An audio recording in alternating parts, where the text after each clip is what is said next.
I would like to thank Stephanie Wakefield, for being with us tonight. Well, here tonight, but I think it's the afternoon or evening in the US.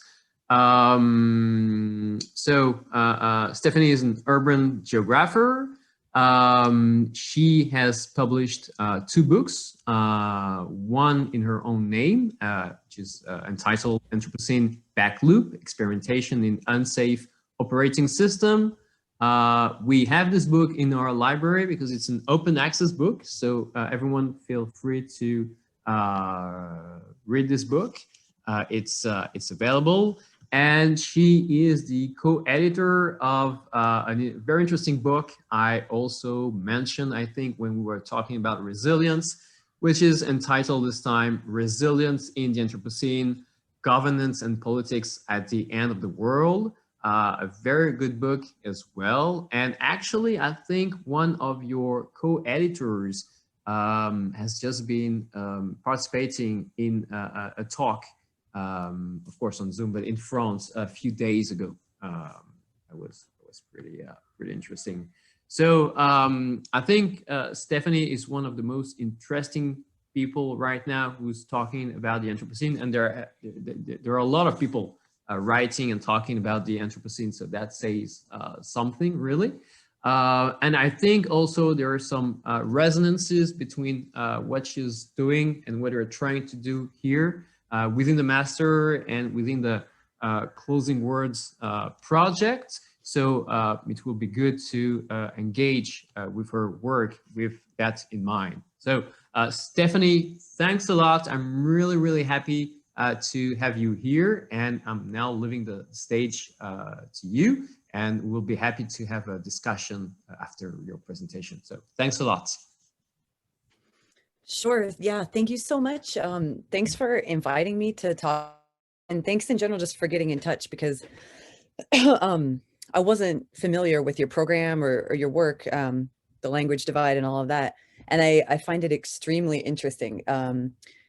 Everything that you're trying to do in this program, I think, is very original, actually, for, you know, in terms of responses to the Anthropocene in the academic context and in the practical kind of design strategy context.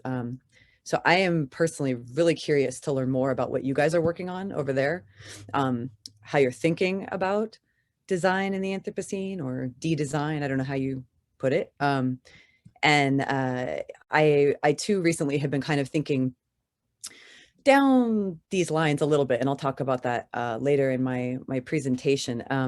But in any case, I'm very interested in talking with you all and seeing more about what you're doing. So what I was thinking I would do today is just talk a little bit about some of my work. And I'm going to touch on some things that I think might be most relevant to you all in your projects. And I'll go through a little bit about resilience, and urban resilience in particular here in our American context. And then a little bit about how I have been thinking about and researching Anthropocene experimentation. So in general, I'm an urban geographer, as you said, and my work has been for let's say the last 10 years or so, looking at different responses to the Anthropocene in the urban context, but not only in the urban context, different ways in which actors at different scales, with different means, with different desired trajectories, are understanding the meaning of the Anthropocene, and different ways in which they're understanding what are considered appropriate and desired responses to it. And I have, you know, found this to be a very interesting thing to look at over the last years, because things haven't necessarily gone in the direction that I might have thought they would have gone in the beginning, when the Anthropocene sort of first became this popular term. It kind of came into somewhat common popular usage. I think that was happening, let's say, you know, at the earliest 2010, but definitely much more towards 2012 and 2013, at least, and everything I'm saying. So I'll just put this disclaimer here now, at least in the American context, because that's the context I'm familiar with. And I know over there in France and in Europe, things are a bit different. And maybe the term maybe had its rise a little bit later. I'm not exactly sure, but in the American context, around 2013, 2012, you started to see all these, magazines, popular magazines like National Geographic, all the big ones, doing, cover features on this idea of the Anthropocene, and, it became, and all the artists, got very interested in it, and academics got very interested in it, and so on. And everybody kind of had different understandings of what it meant, and the way I've understood it, since I first heard of it early on back then, was that this was, a term that was, in some sense efficient, or, very pragmatic, because it gave a name to the situation that we find ourselves in, historically, at this point in time, for, to the situation that's not only one of climate change. It's not only a situation of, Earth systems potentially shifting over into a new operating state, the Earth actually moving into, a very unknown trajectory for, human life at this particular structural moment, but also, all the effects of, modern capitalist neoliberal civilization, everything from desertification to mass extinction to, the very like subjective human dimensions of that regime of life, the subjective impoverishment that we see, the sort of crises of imagination that we see, you know, and, extensive inequality and so on and so forth. So to me, the Anthropocene was this, very effective word for describing that whole historical situation, right? This sort of political, ecological, subjective, crisis of a whole civilization, right? So very, very efficient, because that's a lot of stuff to be talking about, right? That's a lot of different realms and different issues and different spheres and different disciplines. But, it seemed to me like a very effective word to pull all that together, these crises and all these spheres, and to, to name that historical moment, right? And at a practical level, I'm that's what I'm interested in, the practical, what can we do in the world, and so at a practical level, I thought this was at the time, when I first was hearing about the word, I thought it was a useful term, because it seemed to give us a way of like summing up what was happening, and then point to the next logical step, which, like, very, very dramatic action seems to be called for, dramatic experimentation, dramatic rethinking of everything, and it seemed to point toward that. And, to me, that was a good thing, in the sense that, obviously, if you look at this state of things that we face, that are, that we face in our future, that we face in our present, basically nothing less than extremely dramatic, experimentation and change is called for, right? So to me, it was at the outset, a very compelling term, and, one that had a wide scope. And I just want to specify that always when I'm talking about the Anthropocene, because, sometimes it's used as a shorthand to think of, this geological kind of marker, or it's used as a shorthand for just climate change, or something environmental only, but I think it has more, a larger scope than that, right? So what my work has been over the last, decade or so, which is crazy to think that that's been that long now, but has been looking at how different actors are responding to the Anthropocene, and perceiving it and understanding it, and perceiving what are appropriate responses, right? So one of the responses that I have looked at and worked on the most is this sort of assembling of resilience as the appropriate and perhaps only response to the Anthropocene. So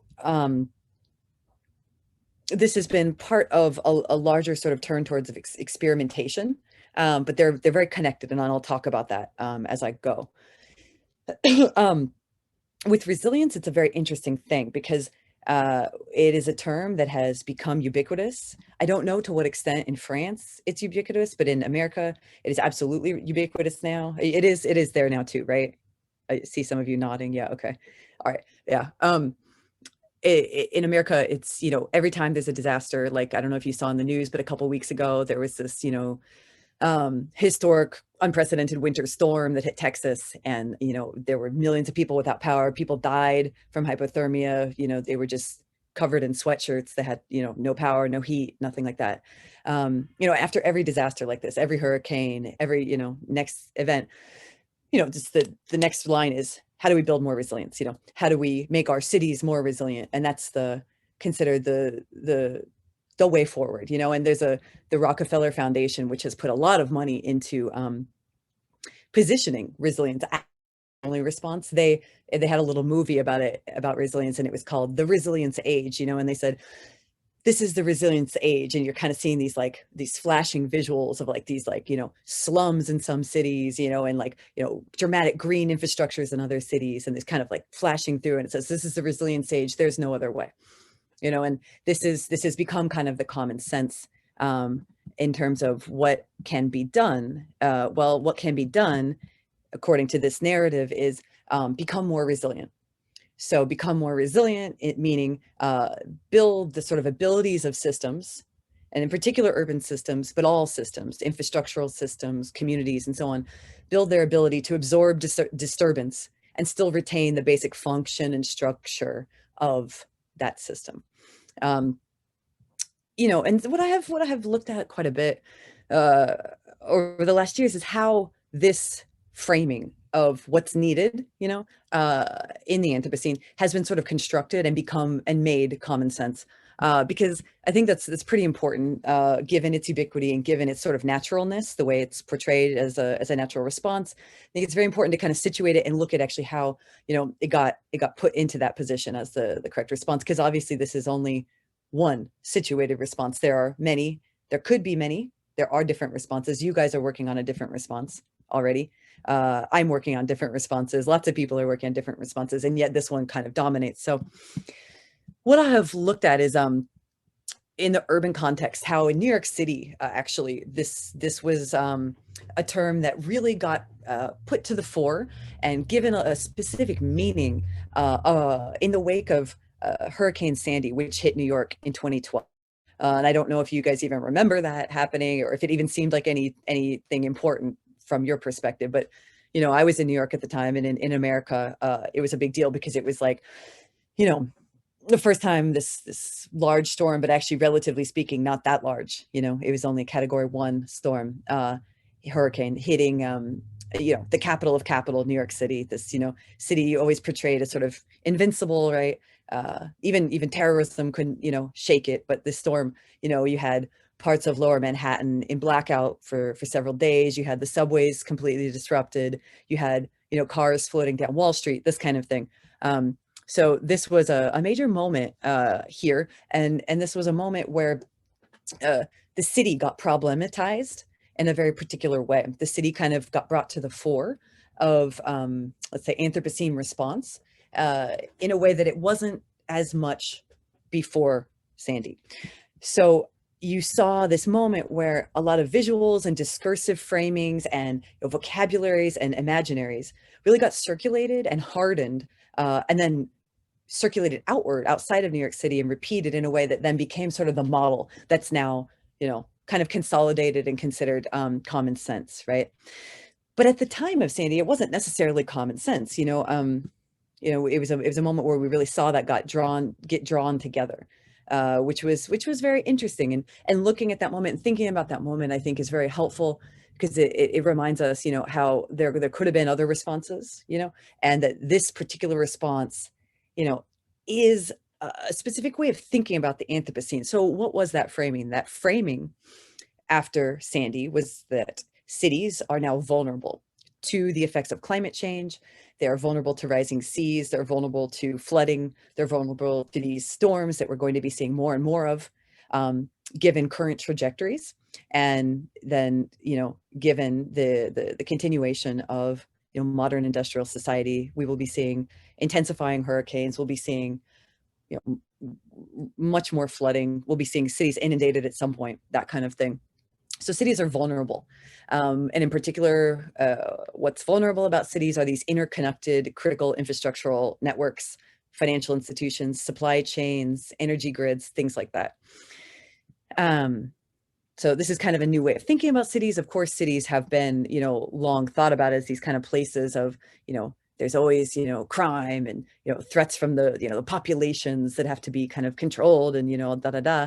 But this is the sort of environmental, threatening of the city, and cities are now seen as at risk in a way that it can't be stopped, can't be changed, can't, but that has to be governed, right? So cities are vulnerable, but cities are also seen now as the front lines. And New York City was, all of a sudden portrayed as sort of like the climate change front lines. Sandy was a vision of the future, right? This is what you kind of saw in the news quite a bit. And we now hear that about a lot of cities. Miami, where I have been doing work of the last several years and living, Miami too is, considered climate change front lines and this kind of thing. And I'll talk a bit more about Miami in a second. But cities are also not only vulnerable, not only the front lines, but also the solution. So is this kind of discourse that got kind of stitched together after Sandy in New York and then exported to other cities, dealing with things like sea rise and flooding and so on.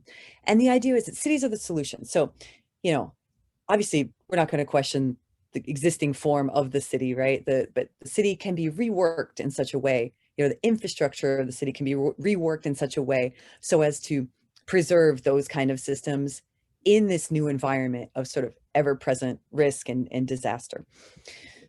So the kind of basic trope that we saw kind of come forward at this time was the city as a laboratory. So the city as a laboratory, why? Well, a city is a laboratory, one, for, experimenting with new ways of responding to these kind of, unprecedented environmental risks, right? But also because what you heard repeatedly in the news after Sandy, repeatedly in the media, repeatedly by designers, was that the old models don't work. So, this idea that big infrastructure is over, that modern ideas about design and urban planning were seen as outdated, right? So the idea that there's the human here and nature over here, that's considered obsolete. The idea that you would be like a planner like Robert Moses and take, a big, planning project and just put it down on top of a community or nature without any regard for the context, all that is considered out of date, right? So the kind of narrative after Sandy that circulates within resilience thinking is that if you're going to make cities resilient, if you're going to make urban systems resilient, you have to experiment with new infrastructures that can move away from sort of outdated ideas of control and mastery of the whole urban environment, that instead accept and embrace this idea of omnipresent sort of disturbance, inevitable kind of volatility, but that also bring in nature and the sort of realms that were previously, the outside, so-called, of, the human sphere or the urban sphere in the sort of what's referred to as the modern approach, right? So cities as labs for experimenting with redefining infrastructure along those lines, and that's the narrative that really got circulated and kind of concretized after Sandy, and then that we see now pretty ubiquitously in many cities. At this time, that's when you saw Rebuild by Design, the Rebuild by Design competition. I don't know if you're familiar with that at all. It was a joint project of the U.S. Department of Housing and Urban Development and the Rockefeller Foundation. And you can just understand immediately the Rockefeller is now, of course, famous for oil, in the 19th century, and being one of the richest families in America, contributing to the situation we're in, obviously, building the situation we're in, now invested heavily in building resilience to this situation, right? The irony is very obvious. So the Rebuild by Design competition was a project of those two entities. And it was a open call to architects, architectural teams, and design teams to come up with these innovative projects for making New York more resilient to future storms like Sandy and flooding along the coasts, right? And the idea in general was that, after Sandy, you had to experiment. You couldn't just do the old ways, right? You had to try new things. You had to get over these sort of modern models of urban planning. And Rebuild by Design was very much geared towards that. It was about, they portrayed it as innovative, breaking all the rules, like trying to do something, revolutionary. It was really portrayed this way quite a lot. And indeed, it did fund some very interesting projects that are, in some sense, paradigmatic of what resilience is about, of what resilience seeks to do, and its sort of mentality. So one that I spent a lot of time looking at, which is I continue to think really interesting, is the use of oysters as a seawall, as a breakwater, what's called a living infrastructure. You know, and of course, this is a very experimental thinking about infrastructure that was also funded alongside, you know, more standard ideas like seawalls. So you had the, you know, Rebuild by Design funded a number of projects which are being built right now along New York City's coastlines. You have the Bjarke Ingels group. They had the big seawall, quite well-funded, large-scale seawall around the lower part of Manhattan. You know, that incorporates things like skate ramps and like parks and like modular, all these types of things, right? But the project was also geared towards trying to rethink infrastructure, not just walls, right? But how do you let water in? How do you let disaster in and not stop it, but, you know, attenuate it and sort of govern its flows, right? So this the resilience approach was very much about that. And so the oyster texture project, as it's called, which was designed by Scape Landscape Architecture, as part of a larger team of ecologists and designers, and which is now being built by the governor's office of New York State, which is a very interesting thing that they're invested in this huge oyster restoration project. But the idea is that you would use oysters as living infrastructure. So instead of a wall, you know, that blocks out water, you would rebuild the historic oyster reefs along New York City's coast. You know, in the past, New York City was like the center of a big oyster industry and had lots and lots of before that in the area that, you know, when they grow, they attach onto each other, these shells over time. The dead ones stay inside, the smaller ones come on the outside, and they form these immense reefs, right? And the idea is that they're trying to build like 2 miles of these reefs along the coast of Staten Island as a test site to see if, you know, if these can be built a little bit further out into the high wave action zone, if they can buffer incoming storm surge in another Sandy type of event. So their function is not only, right, to mitigate flooding and then the effects of flooding on land, the effects of flooding on, you know, infrastructure on land and systems on land, but also to respond to that other part of the Anthropocene problem that really gets set up after Sandy in New York, right? So that other half of the problem is not just governing climate change and its effects on infrastructure. It's also rethinking infrastructure. So this idea that you would use nature as living infrastructure is seen as the solution to, right, modern nature, human binaries, modern engineering approaches, right? So it's considered, you know, perfect in this sense, you know, because it resolves those two key problems as they've been delineated of the Anthropocene in cities, right? So we can have, you know, life forms that grow and do their nature thing, right? That do exist as they are naturally known to do, imagined to do, and in the process govern life on land, govern, you know, the city on land, right? And I think this is a really interesting design approach, you know, and there, you know, there are a lot of dimensions to it to think about, you know, and it's one that's kind of being generalized in a lot of different places now. So this idea that nature would be infrastructure is kind of spreading and becoming sort of like the key. You know, if you're a city and you're trying to build resilience, if you're only doing so via like gray infrastructures, you know, seawalls, pumps, things like that, you know, you will find that some kind of like outside consultant firm, like the Rockefeller Foundation with their 100 resilient cities, they will come in and do an assessment of the, you know, of your urban resilience efforts, and they will say you need more nature as infrastructure now. You know, that's considered sort of the key, because again, it responds to those two problematics of the Anthropocene. So we see in Miami now a very interesting version of this, which is different but related to oysters as infrastructure. So, and this is very telling because it also helps us see the way in which different cities now are having very different problems with climate change and with the Anthropocene, right? So New York, the big issue there with the oysters were responding to was, a potential storm surge, flooding from the coast, things like general. New York does face, sea rise issues in the long term, and, flooding from its coastlines.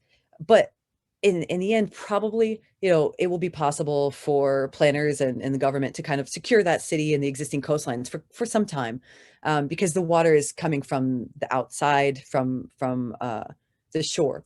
Miami has a very different situation, of course. I don't know how familiar you are with Miami's climate change problems, or if you've been there or anything like that. But Miami, is now really considered and being problematized as climate change ground zero and sea level rise ground zero, because it's already flooding with salt water from sea rise, not just from its coast, but up through its foundations, right? So Miami has this problem where it's built on porous limestone, and the water just comes right up through the drains and the streets, and so it doesn't just come from the sides, it comes from underneath, right? So you can build seawalls and it won't matter there. And you're already seeing, several times a year, big flooding in the streets. And living there, it was interesting to see that it really is real, and it is quite deep in some places in major intersections and that sort of thing. So Miami has a different situation, a different risk landscape, as they call it. But a lot of people say that Miami's doomed. It doesn't matter anyway, because even before all this flooding happens, even before everything is inundated, the real threat that Miami faces is the drinking water supply being contaminated by salt water. So you're having sea rise coming in, not just from the side, but underground. And when it's coming in underground, it's infiltrating the aquifer that the city sits on. And that's where all the fresh water is stored, that is used for all of the agriculture, industry, and residential use in the whole urbanized South Florida area. So what a lot of experts are saying is like, look, that's what's most threatened right now. And that's coming soon, even with like a foot or two of sea rise. If that's infiltrated, the city's done, city's over. So what they're trying to do right now, to deal with this much more urgent and very existential problem, is restore the Everglades ecosystem. And I don't know how familiar you are with South Florida, if at all, but South Florida is like, let's say it looks like this.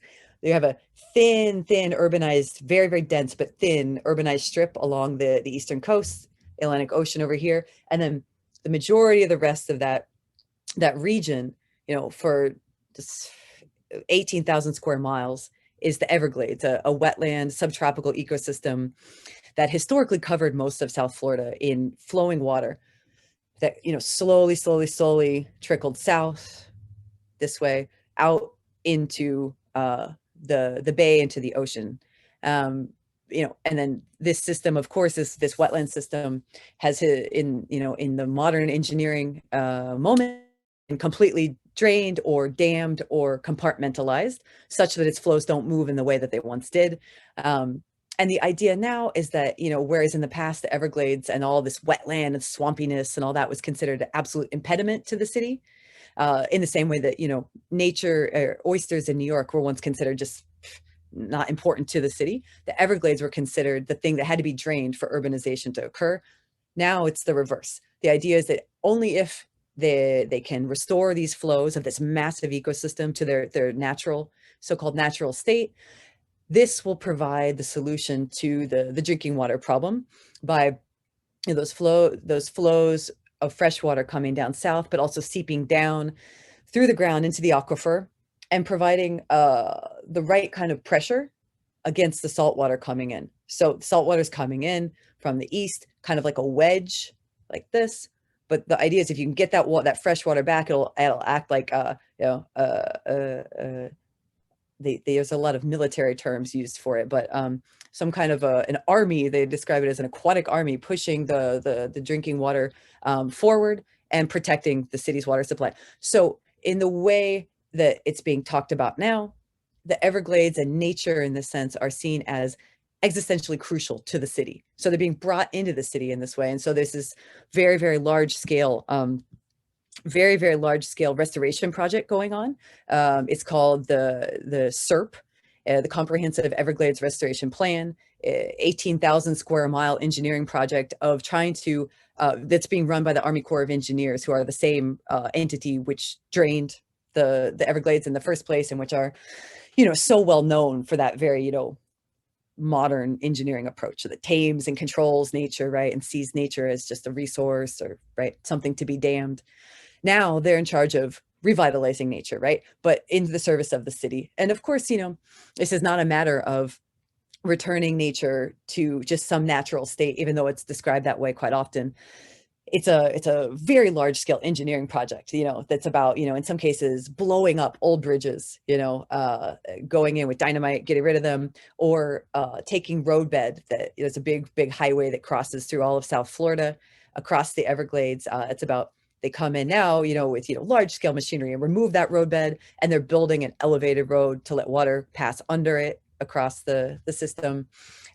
They're building these very, very massive water storage areas to contain water, so that they can, plan when to release it into the ecosystem, to get the timing right. And the whole idea is getting the quantity, the timing, and the flows of the water right. Now, that's kind of their motto for the project. So you can see this is, of course, not about letting nature just simply be. It's about redesigning nature in a way that's imagined as natural to nature, so that it does a natural thing, which is flow along this, specific hydrology, along this specific gravitational trajectory. The South Florida has a slight slope, and so that's why the water flows the way it does. So it's about imagining these geological features, these hydrological features, and trying to get them right so that they will serve the city, and hopefully in the process maintain the viability of a city like Miami. In a similar way, we might think about the oyster infrastructure project. Again, here it's often portrayed as, bringing oysters back, going back in time to this, pre-human or pre-industrial, pre-Anthropocene nature. Oysters once flourished. Let's go back to that. But in fact, it's just using a lot of, highly engineered materials made in laboratories to form the substrate of an oyster reef. And then trying to put those out in these large 1-ton blocks, armoring units is what they call them, out and these high wave action areas, which is not where oysters would normally grow, but where they're needed now as a risk management infrastructure, right? Putting them out there and trying to see if they can even grow there. And what's very interesting is that in both cases, with the Everglades as infrastructure, with the oysters as infrastructure, a massive amount of money and engineering is going into these projects. But, a lot of the designers and the scientists involved with them think that in the end, they may be doomed anyway. The oysters, for example, they're trying to make this sort of like nature live in this area where, its historical conditions for flourishing have been radically altered. So you're thinking, this area where the water is, super polluted. You have like 10 feet of like black goo at the bottom of the ocean. You have an area that's constantly dredged, so you don't have the kind of like rocky substrate that you would have had for oysters to flourish and attach onto in the past.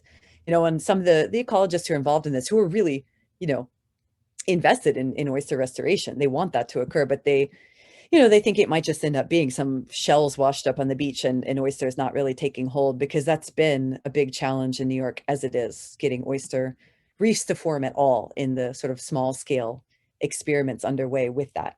In a similar way in Miami with the Everglades, the Everglades modern management is considered basically the quintessential kind of disastrous approach to nature. The Everglades is an ecosystem considered to be at a tipping point of collapse. And a lot of the people involved in the project, ecologists who've been studying this their whole lives, think that, it may not be enough, it may not work. And eventually, you're going to have more salt water coming in, and you're also having the soil is starting to collapse in the area from that inundation with sea rise.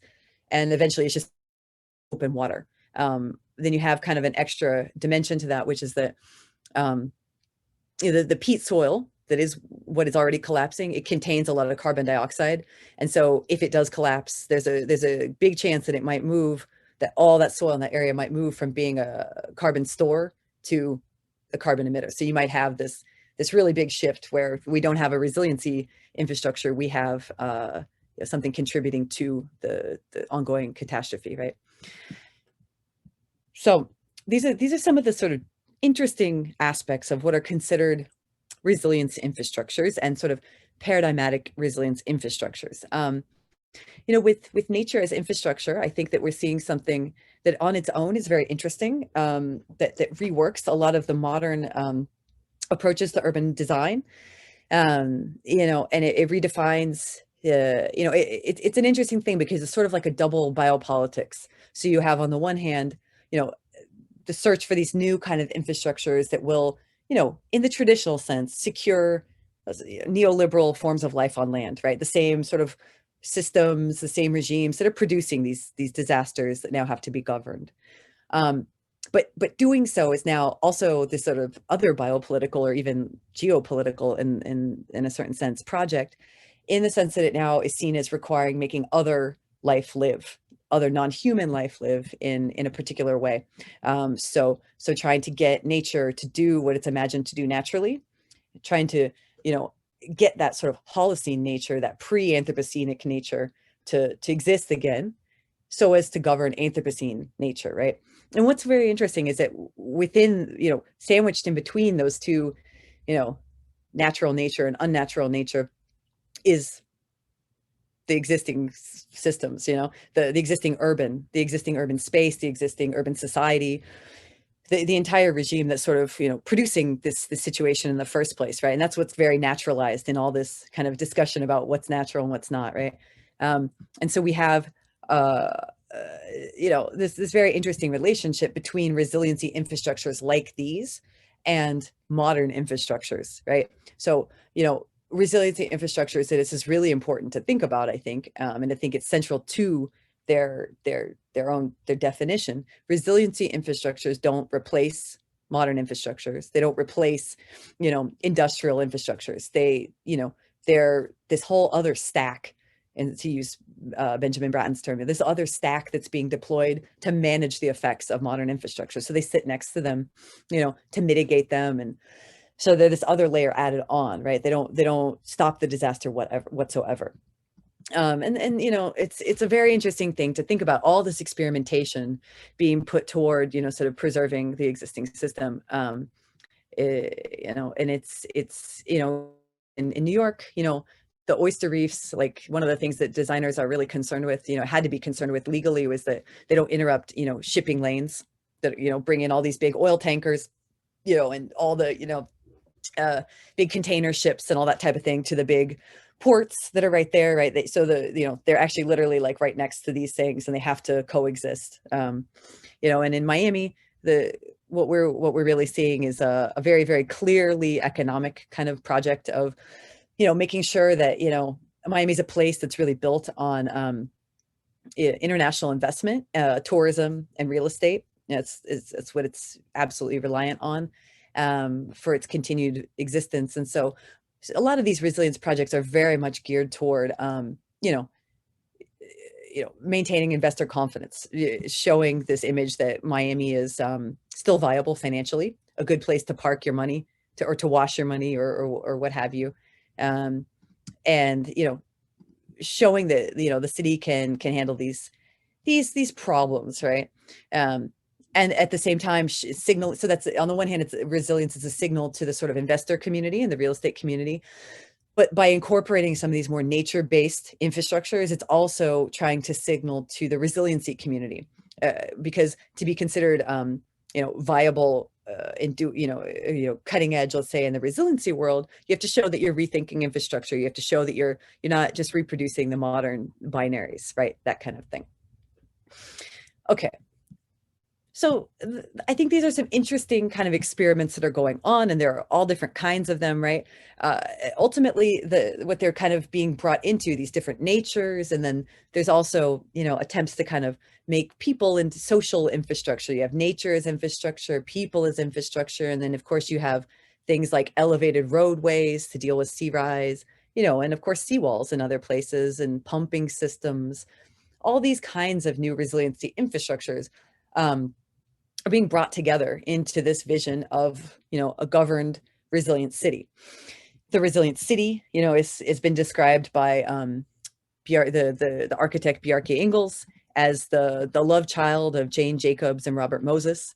Jane Jacobs being the, critic of urban planning in Robert Moses's own time, right, who, was all about interconnected, dynamics, urban systems, right? And Robert Moses, of course, infamous for being all about these really large scale, super hubristic engineering projects.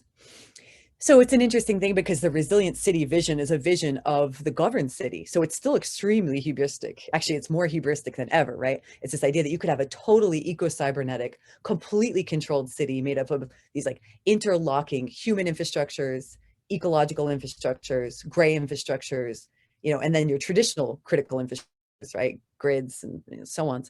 And this whole thing could be joined together in this, sort of self-correcting, self-healing system.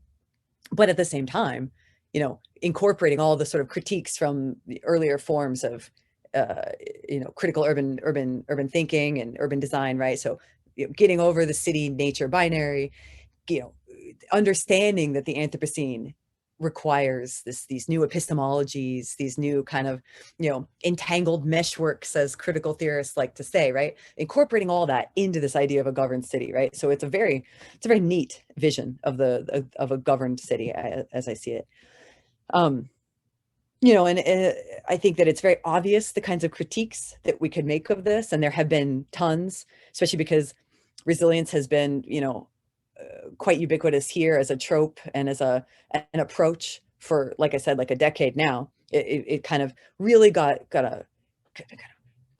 visualized and got its discourse right after Sandy in New York, right? But that was exported so quickly that actually the Rockefeller Foundation had this thing called the 100 Resilient Cities program, which created resiliency officers, chief resilience officers in cities all around the world, and exported this very model that I've just been describing to cities around the world.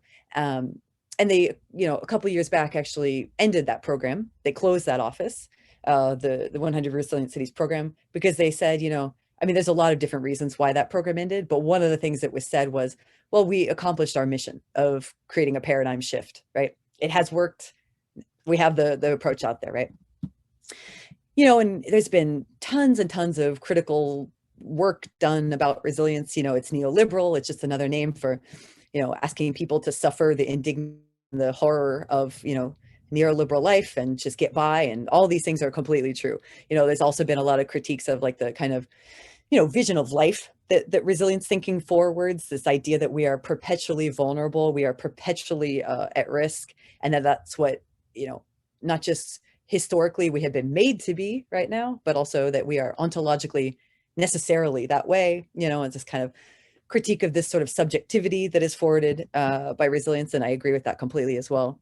But I also think what's really interesting is that, if you talk to the ecologists who originally kind of, invented this idea of resilience, because that's all it was just an invented new idea, people like C.S. Halling, who is the original person who coined the term, as you know very well, I'm sure, or Lance Gunderson, who is an ecologist who worked very closely with C.S. Halling and did a lot of the, ecological case studies that actually developed the concept and then fleshed it out theoretically. When you talk to them, they never necessarily thought that it meant what it has come to mean, resilience, right? So it's been very interesting to see how it's been taken up and operationalized in the urban context and in the governmental context. And of course, they've been part of that and they've helped with that. But they also, I talked to Lance Gunderson about this a while back, and I was like, what do you think about, the urban resilience thing and all that? And he's like, well, it just seems like a bunch of like, they're just supporting the status quo. It's ridiculous. It's become this term that does that, so it's very interesting. I think a lot of people are really tired of resilience. It's reaching a limit for a lot of people. It's not adequate to the situation for a lot of people, including some of its very own inventors, right? I think what a lot of ecologists who have worked on the idea, Lance Gunderson, if you're asking about what's the name, Lance Gunderson, he's a pretty, he worked very closely with C.S. Halling, and C.S. Halling was the main inventor of the concept of resilience ecology. It was, I don't know if you guys have been looking at that or you're familiar with that sort of origin story, but it's the 1970s. And C.S. Halling, he's a Canadian ecologist. He was working on things like predator-prey relations and forests and, very, very ecology focused, right? And resilience for him came out as this idea that, when you're trying to manage an ecosystem, the traditional sort of modern thinking, as he described it, was that you would try to maintain it in a certain stability state, and that you would try to, if there's a disturbance, find how to bring it back to that stability state, that equilibrium, as fast as possible. And he was saying, no, actually, there's a psychological origin as well. If we wanted to get really deep into like the resilience genealogy, there are a lot of different threads. There's a military version as well. And then, resilience itself really comes from, ecosystems thinking and then resilience thinking. And it's really, really close in proximity to cybernetics, the turn towards complex systems thinking, which itself has its origins in, military technology and military thinking. And so all these threads have to be brought together to understand that sort of moment, that 60s, 70s, 1960s and 1970s moment where all different fields are kind of picking up on this turn towards non-equilibrium systems thinking, right? And C.S. Halling and the ecology version of resilience is no different. I think it's very, very tied to and influenced by that, as well as neoliberal economics. There are a lot of really great studies that do these genealogies in English. I don't know how translated they are in French, but I could suggest some a little bit later if that would be useful to you. But yeah, but anyway, I'm interested in the beyond resilience. For me, to make a long story short, I think resilience has turned out to not be an adequate response to the Anthropocene whatsoever. That's pretty obvious to say. And I just think that it's interesting in passing that even some of its own originators agree with that assessment. And so do a lot of the architects and designers who are really being enrolled in a lot of these design competitions and all of that. They too, when you talk to them, I think that they're very frustrated with this concept because, in many ways in America, what it did was resilience replaced sustainability. So sustainability had been this priority before, this 2012 kind of moment that I'm describing, which of course wasn't a change that happened in a day, but it definitely was a turning point discursively and practically in urban planning. And sustainability, was, of course, it had its absolutely ridiculous, neoliberal variation, right? Which, it's just like greenwashing, blah, blah, blah. But, when you talk to these, kind of, straight-laced scientists and planners, they're like, at least sustainability implied that you could make something better. Now resilience is just like, forget that. Everything's going to be shit. Let's just we have to build a way to maintain the existing systems while they make it more shit. You know what I mean? And so if you talk to people who are involved in these projects, designers, planners, they see this and they are very frustrated, but they're so locked in because resilience is ubiquitous. And it's, every grant, every design competition, every city budget, whatever, is about resilience. So they kind of have no choice because they have to pay their rent or whatever, Obviously that's not the case for everybody, but you hear it a lot. And it's really tragic, I think, because you have a lot of people who are extremely creative, extremely interested in experimentation and doing something better with the situation. But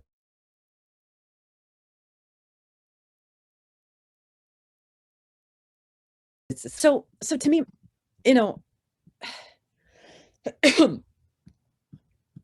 I think that what's very interesting is seeing, what I'd like to see is something much more. I believe that the Anthropocene, if we take it seriously as this, widespread, crisis of all the domains that we see of life, clearly we need something more than just preserving kind of the structures that are producing the problem. I mean, that seems so obvious. It's almost pointless to say, right?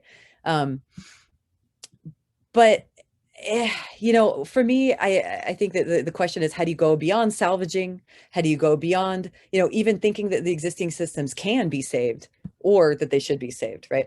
And I think that saying that is not very original. It's what a lot of people think, and it's what a lot of Anthropocene critical theory kind of says as well. It's like the old world is over, the end of the world has already occurred, right?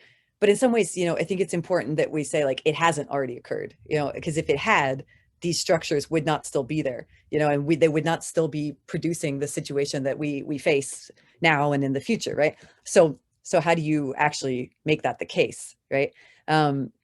So I don't think that, you know, if resilience is not adequate, I also don't think that, so a very popular term that you see in theory and in literature towards sort of anti-humanism, I don't think that's enough either, you know. And so we see that a lot, and I don't want to talk about that too much because we see it mostly in the realm of kind of like critical theory and culture and that sort of thing. This idea that, you know, the problem of the Anthropocene, you know, and again, we might want to think about how this mirrors resilience thinking. The problem of the Anthropocene was this, you know, sort of figure of the human, this hubristic human that thought it could, like, you know, transform the world and do all this hubristic stuff, right? That was the problem. And then we need to like humble the human and, you know, kind of dwell amongst the trouble of the world and the ruins of the world, right? And I don't think that's enough either, right? Because I think actually I believe in, well, I'm a humanist one, and I believe in the human, and I believe in human capacity very much. And I believe in hubris very much, actually. At this moment, I think that, like, you know, what else could be called for? Of course, we have to like think about what we mean by that, you know, and everybody will mean something different by that. And resilience is hubris, but maybe that's not the kind we need, right? There's the modern version of hubris that produced the scenario that we're in, and maybe that's not what we need, right? But I don't think that abdicating human agency is the solution either, right? You know, I'm more interested in, you know, what would it mean to sort of like reclaim human agency and human capacity in the Anthropocene and in the context that we find ourselves in. And I think that if you look around, and this is sort of like the other strand of research in my life or whatever, if you look around, you see that I think a lot of people are doing this or trying to do this, trying to reclaim this human capacity in these other ways that go beyond resilience or just aren't resilience, right? Or even are labeled resilience, but mean something very different, because resilience is just a word, right? So, you know, I'm in general, I think what's important and what I'm interested in are, you know, sort of two tracks of experimentation in the Anthropocene. One would be experimentation sort of like with the tools of existence. So sort of creative thinking about experimentation, you know, productive, creative in the sense of creating other ways of living, you know, creating other tools, other technologies, even other infrastructures. But also a second form of experimentation, which is, you know, one that maybe, to sort of paraphrase what you guys are working on, that sort of dismantles like obsolete infrastructures or obsolete systems that are pathologically resilient, let's say, to use C.S. Holling's own term, you know. Right. So, and I think, you know, we see in the first case, the sort of experimentation with tools of existence, you know, I think we see that happening, and people really seeking that out all around. At least in America, you see this very interesting thing happening here where often, you know, ironically, in the context of disasters, but not only, you see, and especially now with COVID and this sort of thing, you see a lot of people from very diverse backgrounds, demographics, you know, so on, getting interested in activities that used to be pretty outlier activities. Things like learning about survival skills, even things like prepping, permaculture, you know, sort of relocalizing infrastructures, you know, getting into gardening, solar power, even making amphibious architecture on their own, things like this. They're pretty widespread here in America, and not just by crazy people. You know, America, we're all crazy. It's, you know it, we know it, it's true. But that's also kind of what's cool about America, right? And there's a lot of people who are just like realizing, as these things keep happening, these disasters keep happening, they're like, I don't want to just be huddled in the corner with nothing while, you know, the rich people have all the lights on over there and the heat on, and we're freezing to death in our trailer park. You know, people are like, I want to be able to take care of my family. I want to be able to understand, more importantly, how things work. You know, I want to get my hands on the means of my own existence. You know, if we, you know, you always hear this sort of trope that, you know, the humans are too powerful and need to be humbled now, right? But actually, that's been the process of building the Anthropocene, has been, you know, this disempowering of people, the stripping of people of their, you know, means of existence. This is a very Karl Marx way of putting it, but whatever, you know, historically, the proletarianizing of people, you know. to the point where de-skilling of people, to the point where there are so many who are very, very desperate to relearn some of those basic skills of life. You know, this is a thing of, this is a basic aspect of human being throughout time. You know, having some contact with the tools with which you produce yourself, with which you make food, with which you have shelter, and so on and so forth. You know, and so there's a lot of people in America, and by a lot I mean a lot, getting involved in, taking classes for survival skills, to learn how to make a fire, to learn how to make shelter, to learn how to purify and store water. You know, in Georgia, where I live, there's a real water crisis.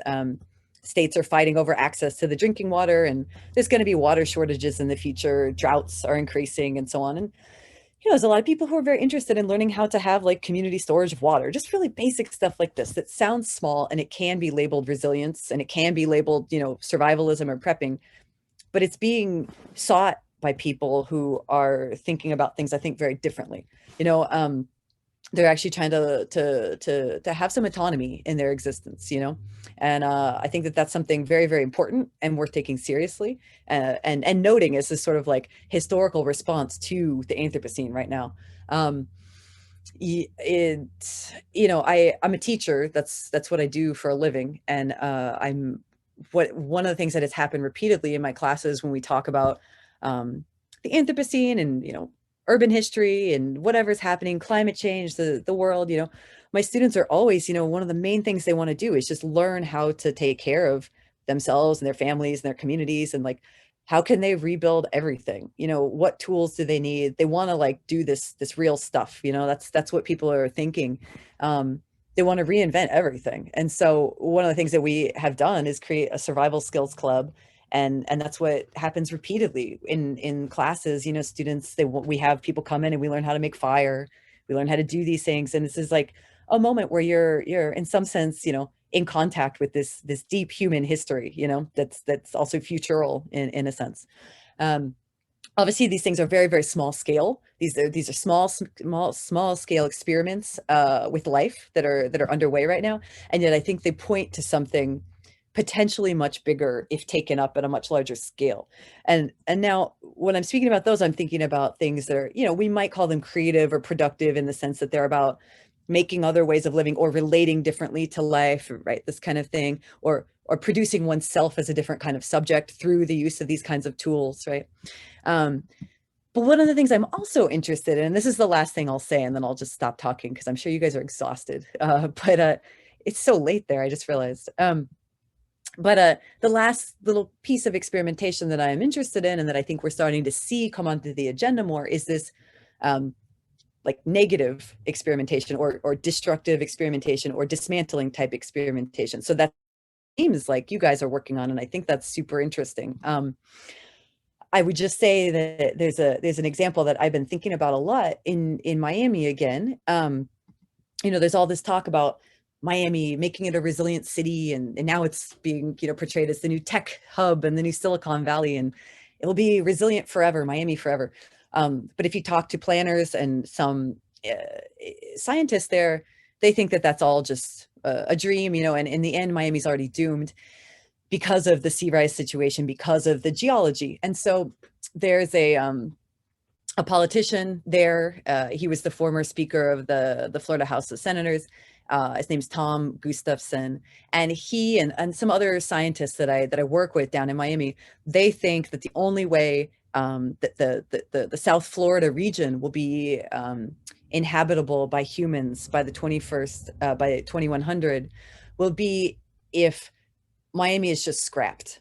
Miami, if they just scrap Miami, bulldoze it, and repurpose the whole city as fill for a series of like elevated islands. So they're like, resilience has already reached its hard limit, right? The city is not going to be resilient. It's already doomed. So let's just repurpose the whole thing. Because fill is actually in high demand down there. So they're like, let's just take what we have and scrap it all and build these 5 elevated islands. We'll build high rises on them, with luxury housing and like working class areas, and link them by new bridges. And, at the same time, we'll start to transition to sustainable energy. So we'll have, solar and, rainwater collection and all this type of thing, and it'll be the South Florida islands. So that's their kind of vision for that area. And I think that that's a very interesting vision, you know, one that actually, you know, is destructive in one sense. It's like, well, Miami's doomed, so let's just end it and try something different, right? And you know, and of course there's like a very obvious, like horrific, dark neoliberal reading of this vision, which is like, you know, these like fortified island enclaves for the wealthy with, you know, that act as like ramparts against like migrants, climate migrants, and you know, that like shore up their kind of like private services for their elite people. You know, and Miami already has some islands like that. Like there's sort of like a precursor to this, these private islands. But if we're just thinking about this example, if we're just using it as like an impetus to thought, you know, I think it does bring up some interesting things to imagine at the very least, which is that, oh, maybe the resilient city isn't the end of everything, the end all and be all, the horizon of life in the Anthropocene, as it's often described. You know, it's usually the Anthropocene will be an urban age is what we hear. But in this vision, it's like, well, maybe the city is not the end all and be all, and maybe it is something that's open to dismantling as well. And that maybe also this dismantling of this sort of like already doomed form isn't something. I tend to think about that sort of process as like just social movements or these sort of like political upheaval moments, right? When you know the city is torn down or what have you, right? But this is a thinking about that sort of process as a design process, one that might be open to very different actors and very different people than you would expect.